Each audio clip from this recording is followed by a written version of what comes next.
Hi ಎಲ್ಲರಿಗೂ ನಮಸ್ತೆ. Welcome back to Deepika Yasu YouTube channel. ಯಾರೆಲ್ಲ ಸಬ್ಸ್ಕ್ರೈಬ್ ಮಾಡ್ಕೊಂಡಂತೆ ವಿಡಿಯೋ ನೋಡ್ತಾ ಇದ್ದರೆ ಮೊದಲು ಸಬ್ಸ್ಕ್ರೈಬ್ ಮಾಡ್ಕೊಂಡು ಅನಂತರ ವಿಡಿಯೋ ನೋಡಿ, ಹಾಗೆ ಲೈಕ್ ಕಮೆಂಟ್ ಎಲ್ಲ ಮಾಡಿ. ಬನ್ನಿ, ಇವತ್ತು ಚಿಕನ್ ಕಬಾಬ್ ಪೌಡರ್ ಮನೆಯಲ್ಲಿ ಹೇಗೆ ಪೌಡರ್ ಮಾಡೋದು ಅಂತ ನೋಡೋಣ. ಚಿಕನ್ ಕಬಾಬ್ ಪೌಡರ್ನ ಅತಿ ಸುಲಭವಾಗಿ ಮಾಡ್ಕೋಬೋದು. ಯಾವುದೇ ರೀತಿಯಾದಂಥ ಕಲ್ಲರಿಂಗ್ ಹಾಕಲ್ಲ, ಏನಿಲ್ಲ. ನೋಡಿ ಎಷ್ಟು ಚೆನ್ನಾಗಿ ಬಂದಿದೆ. ಈ ರೀತಿ ಸುಲಭವಾಗಿ ಮನೆಯಲ್ಲೇ ಹೇಗೆ ಮಾಡ್ಕೊಳ್ಳೋದು ಅಂತ ನೋಡೋಣ ಬನ್ನಿ. ಚಿಕನ್ ಕಬಾಬ್ ಮಾಡೋದಕ್ಕೆ ಬೇಕಾಗಿರೋಂಥ ಪೌಡರ್ಗಳು ಇಷ್ಟು. ಚಿಕನ್ ಕಬಾಬ್ಗೆ ನಾವು ಮಾಡಲು ಬೇಕಾಗಿರುವಂಥ ಪೌಡರ್ ಇಷ್ಟಿದ್ದರೆ ಸಾಕು, ಮನೆಯಲ್ಲಿ ಆರಾಮಾಗಿ ಮಾಡ್ಕೊಬೋದು. ಈಗ ನಾವು ಇದು ಮಾಡೋದಕ್ಕೆ ಮೊದಲಿಗೆ ಜಾರ್ ತೊಗೊಂಡಿದ್ದೀನಿ. ಮೇನ್ ಇದಕ್ಕೆ ಜಾರ್ ಬೇಕು, ಮಿಕ್ಸಿ ಜಾರ್ ಬೇಕು. ಇದಕ್ಕೆ ನಾನೀಗ 1 ಕಪ್ಪಷ್ಟು ಕಾರ್ನ್ಫ್ಲೋರ್ ಹಾಕ್ತಾಯಿದ್ದೀನಿ. 1 ಕಪ್ಪಷ್ಟು ಹಾಕ್ತಾಯಿದ್ದೀನಿ.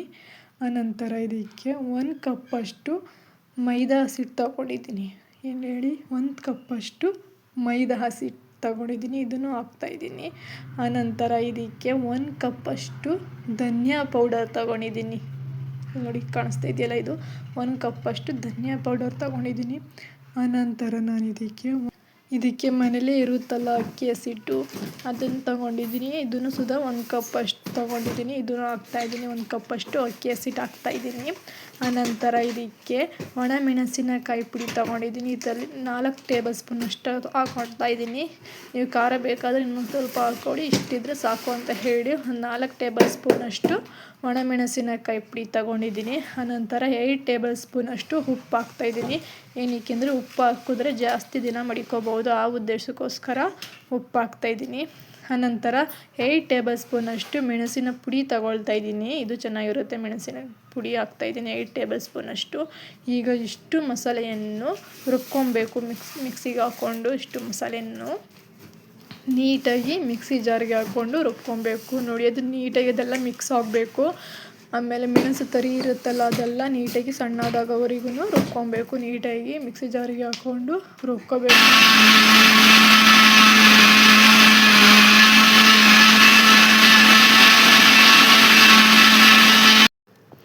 ನೋಡಿ ಎಷ್ಟು ಚೆನ್ನಾಗಿ ಬಂದಿದೆ. ಈ ರೀತಿ ಬರೋವರೆಗೂ ನೀಟಾಗಿ ರುಬ್ಕೊಬೇಕು. ನೋಡಿ ಎಷ್ಟು ಚೆನ್ನಾಗಿ ಬಂದಿದೆ ಚಿಕನ್ ಕಬಾಬ್ ಪೌಡರು. ಯಾವುದೇ ರೀತಿಯಾದಂಥ ಕಲರ್ ಹಾಕಿಲ್ಲ, ಏನಿಲ್ಲ. ಎಷ್ಟು ಚೆನ್ನಾಗಿದೆ ಅಂತ ನೀವು ಒಂದ್ಸತಿ ಮನೆಯಲ್ಲಿ ಮಾಡ್ಕೊಂಡು ನೋಡಿ. ಹೊರಗಡೆ ತಂದು ಅದು ಕೆಮಿಕಲ್ ಎಲ್ಲ ಹಾಕಿ ತಿನ್ನೋ ಬದಲು ಮನೆಯಲ್ಲಿ ಆರಾಮಾಗಿ ಈ ರೀತಿ ಮಾಡ್ಕೊಂಡು ತಿನ್ಬೋದು. ಏನು ಜಾಸ್ತಿ ಐಟಮ್ಸ್ ಹಾಕೋಂಗೆ ಇಲ್ಲ. 3 ರಿಂದ 4 ಐಟಮ್ಸ್ ಹಾಕಿದ್ರೆ ಆರಾಮಾಗಿ ಮನೆಯಲ್ಲೇ ಮಾಡಿಕೊಂಡು ಎಷ್ಟು ದಿನ ಬೇಕಾದರೂ ಈ ರೀತಿ ಸ್ಟೋರೇಜ್ ಮಾಡ್ಕೊಂಡು ತಿನ್ಬೋದು. ತುಂಬಾ ಚೆನ್ನಾಗಿರುತ್ತೆ.